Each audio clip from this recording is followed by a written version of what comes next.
Now let's consider Isaac Gervaise, an early 18th century writer on economics. We don't know much about Gervaise, but he was born as a Huguenot and his family moved to England. What he's famous for is a pamphlet called The System or Theory of Trade of the World, which was published in 1720. I see Gervaise as the first economist to lay out a general and mostly valid theory of international equilibrium of prices and incomes and balances of trade and how they all fit together.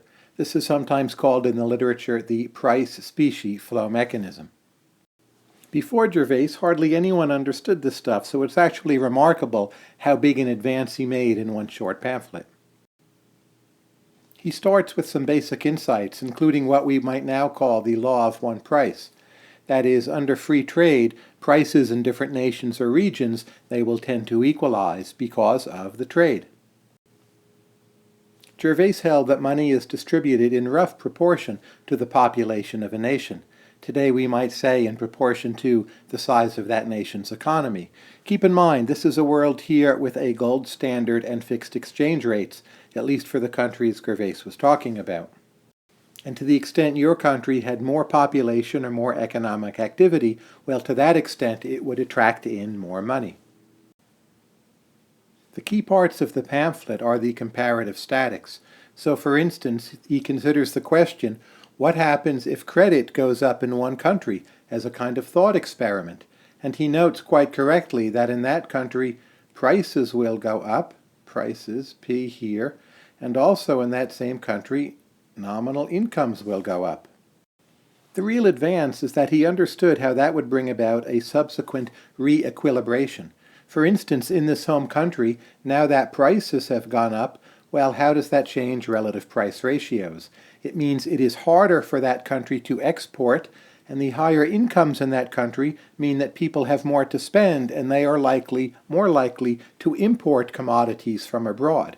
So the tendency here is that exports from that country are going down, and imports, which we represent by M sometimes, are going up, and that will tend to re-establish a balance of trade.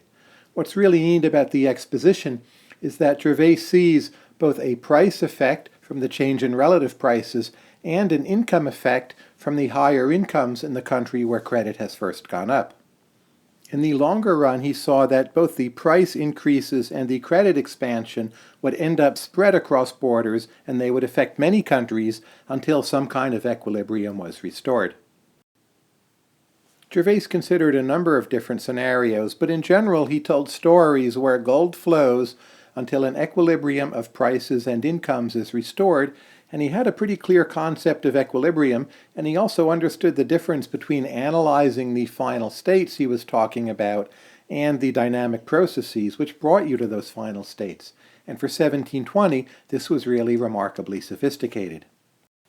Arguably, the next major step forward would not come until David Hume's essay on money in the middle of the century. In any case, for further reading, of course, there's Gervaise himself. His work you can buy in paperback form. It's actually pretty intelligible. There's a very good article you can find through JSTOR called Isaac Gervaise on the International Mechanism of Adjustment. And finally, if you want to use Google more generally, you could start with the term price-specie flow mechanism.